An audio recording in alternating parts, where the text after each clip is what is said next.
I'm Andy Smiley, your friendly podcast guide. I help you create and grow a podcast that is fun and fulfilling. Whether you're just starting or a few years in, I share tips, stories from my own journey, and insights from podcasters I admire. This week, I'm talking about YouTube. Why it's a good idea for you to have your podcast on YouTube, an easy way for you to get your podcast on YouTube that you could literally do today, and what I've learned from putting my podcast on YouTube for the past couple of months. As always, I'll be recapping the highlights at the end of the episode, so you don't have to take notes unless you want to. So if you've heard that you should put your podcast on YouTube, but you don't know why, like why should you put your podcast that's audio onto YouTube? Here are some facts that can help you understand the why behind everyone telling you to put your podcast on YouTube. First of all, there is a company that helps podcasters called Sounds Profitable, and they did a study. They did some research, and this is one of the questions that they asked the people that they polled. They said, aside from personal recommendations, which of the following are ways you find your podcasts? And 48% of the listeners who responded to this poll, this survey, said they discovered new shows through YouTube. So this tells us that, first of all, recommendations from other humans is still the number one way that people get podcast recommendations and learn about new podcasts. But other than that, like when you take that one away, almost half of podcast listeners, find their new shows on YouTube, which is a little crazy. And if you want to see the whole study, it's a bunch of slides that's really quite interesting. If you're interested in that side of the podcasting world, I'll put a link to it in the show notes so that you can grab your own copy of that slide deck. It's quite interesting. And this little stat is on slide 30 if you're looking for it. Another reason for being on YouTube is because YouTube is really good at what it does. YouTube is the second largest search engine, only behind Google. So, like I said in the previous fact, a lot of people are searching for pretty much anything and everything on YouTube, including new podcast recommendations. And they're also looking for how to do things. So if your podcast is teaching people how to do something, then being on YouTube will help more people that are looking to learn how to do that thing. They will find you. And that's what we want, right? The goal is to help people. Also, Google shows YouTube content on the first page results. So if your keywords match the keywords of whatever someone is Googling, then the likelihood of them seeing it goes up if you have a YouTube, because Google likes to show YouTube on the first page. So that's nice. And YouTube's recommendation algorithm, the algorithm that some people hate, some people love, and most people are somewhere in the middle, it does help users find new content that they might enjoy, which would be you. We want people to find you. So let's use the YouTube algorithm for good and help more people find you via YouTube. There are a lot of things on YouTube that are great, but the last one that I'm going to talk about today is all of their built-in engagement features. So comments, likes, dislikes, shares, all of them are very easy to see and take in, both as a podcaster and as people that are seeing your content. And that is something that podcast apps are working toward, and some podcast apps have, but not all of them. So it's really nice to get a little bit more immediate feedback via comments and likes and other things like that, that we don't really get on traditional podcast apps quite as much. So that is a benefit and something that I've enjoyed more than I thought I would.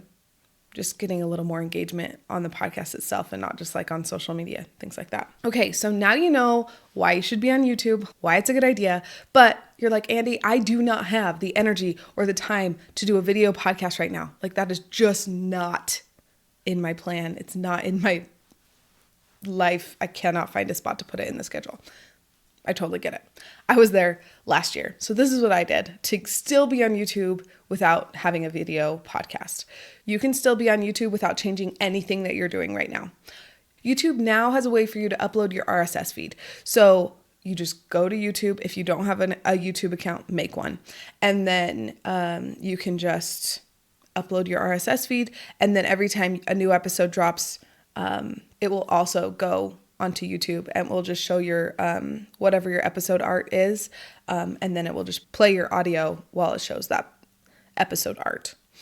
If you want me to create a step-by-step video that explains how to upload your RSS feed, let me know in the comments. I'll totally make one if you want one. So I've been creating a video podcast and uploading it to YouTube for 2 months now.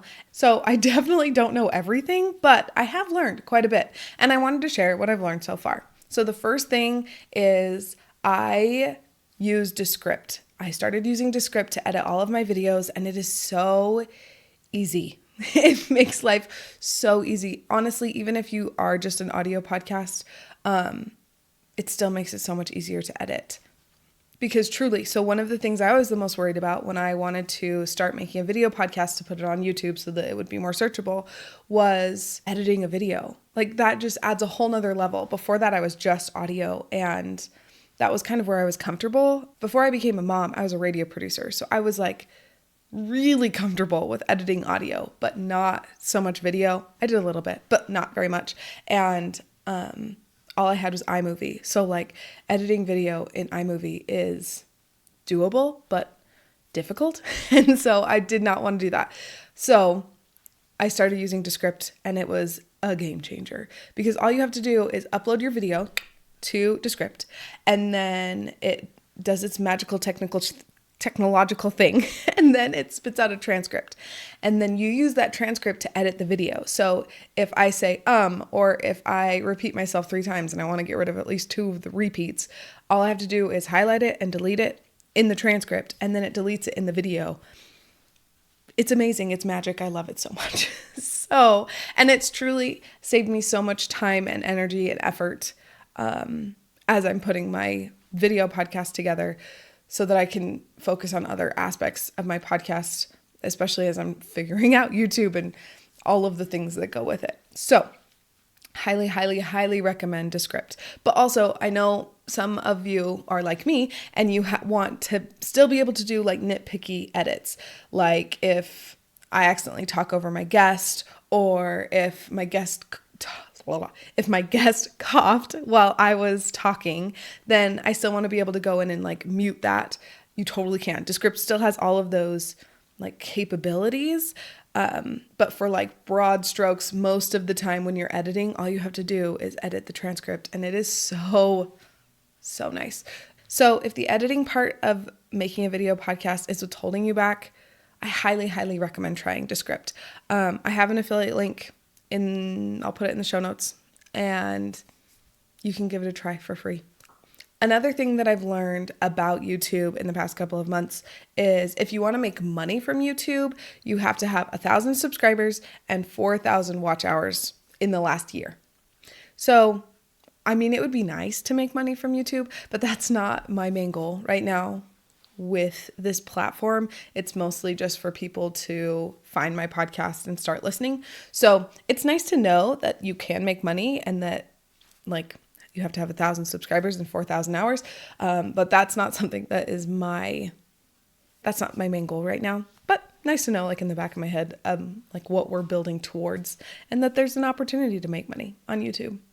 Another thing that I learned is, so YouTube Shorts, if you've heard of those, are pretty much the equivalent of Reels on Instagram. And I've noticed that when I do YouTube Shorts, that has been the main way that I get new subscribers to my channel. And right now, all of my YouTube Shorts are just repurposed Reels. I don't like pull it directly from Instagram and put it onto Shorts, but I'll just use the same video, use the same audio, use the same words, and then I'll do it that way. And that has made it significantly easier to do YouTube Shorts because I don't have the capacity to make all brand new ones for YouTube Shorts. So that's how I've been doing it. And it's been pretty helpful. Oh, one other cool thing about Shorts is that you can tie them back to a video. So like I will take usually like my favorite clip from the episode for that week, and I will clip it down so it's shorter, usually around 30 seconds, and have that be a YouTube short. And then in the, like, as you're making the short, you can tie it to whatever video that came from. And that is one nice thing you can do with shorts is like if you like this YouTube short, then you might like this longer form video. And it's just another way that you can point people to see your stuff and learn more about you. So that's kind of fun and unique to YouTube shorts. Have you seen how YouTube videos are kind of like cut into sections and there's like titles of those sections? So those are called timestamps, and I figured out how to do them. It's actually way, way easier than I thought it was going to be. All you have to do is have like a section in your YouTube video description, title it something. I literally just call them timestamps. And then for every section at the beginning, like when that section starts, you type the time. So let's say I have something special that happens at a minute 23. I'll type in 01:23 and then whatever I want the title to be. And then once it publishes, it creates a timestamp right there. And I've noticed that this helps with SEO so that I can use keywords without trying to make them sound supernatural in a different part of the description. So that's been really nice. And it also just makes my videos look a little bit more legitimate and it just makes me feel a little bit more like professional because I have timestamps. You can also do this for your podcast. It's similar to YouTube, but to make things just a little bit more exciting, it's a little bit different. So send me a DM at Friendly Podcast Guide on Instagram if you want me to walk you through it. It's pretty simple, but like you have to format it just slightly different. So let me know. I do it on my podcast as well for like podcast apps. And I can walk you through it. Thumbnails are something that are pretty unique to YouTube, and I learned a lot about how to make good ones. I'm definitely still in the experimenting to try and figure out how exactly to make them look good, but I have learned some things. So first of all, thumbnails are important if that's not obvious enough. Even more so important than the title from what I have seen and gathered from my own experience and from what I've learned from other people, because that's what people see. That's kind of that's their first impression. And it's pretty much the thing that will help them decide on if they're going to click it or not. So when I was doing research about thumbnails, these are kind of like the 3 things that people on the internet said over and over again. First, try and keep the amount of words on your thumbnail to 5 or 6 words or less. Less is more when it comes to words. Also, put your face on it. Or someone's face, put a face on it. And like having them have some sort of interesting facial expression helps too. And use color.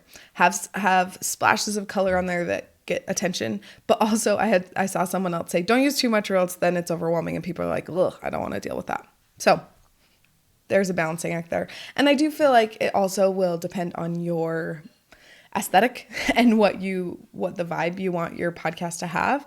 But using color will help attract eyes for sure. As far as how I make my thumbnails, I use Canva.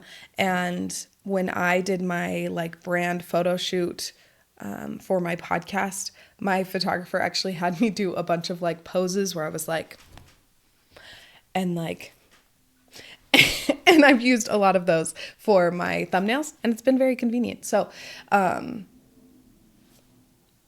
you can try doing something like that. I just did it against a blank wall so that I could like cut out the outline and use it and have like different colors and stuff. But you can do it however you want. The final thing that I'm going to talk about today that I learned about YouTube in the past couple of months is having a background that isn't a blank wall is always a good idea. And using, you know how on Zoom and other video chat software, you can like blur your background or make it look like you're at a beach or something. In my experience, those don't usually work that well. Most people don't really like it when it's a fake background and you can tell. And I feel like you can always tell, even if you think people won't be able to tell, they can usually tell. So having something in your background that's not just a blank wall is always a good idea. I learned this the hard way when I was doing an interview with the creators of Pixel Quest, which is a really great kid podcast. if you're looking for one. Or if you're not and you have littles, Pixel Quest is a good one. My children will love it. But both of the creators that I was interviewing had really interesting backgrounds. They were really fun and dynamic, but not like super distracting. And I was like, dang, my background, which I'm pretty sure in that video is just my bedroom because I was just doing the interview at home. I'd put my children to bed and did the interview. And I realized right then and there that I need to work on my background for my videos. So this is one of my backgrounds right now is the bookshelves because I work from my parents' house on Monday. This is what I use and it works pretty well. But I do want something that's a little more personalized to me. Someday we'll figure it out. And I think that's going to be one of my projects in between seasons. So keep an eye out for new fun background that is a little more personalized to me. So to recap, putting your podcast on YouTube is a really good idea, especially if you want new people to find your show. The second thing is you can get your podcast on YouTube today by uploading your RSS feed to YouTube.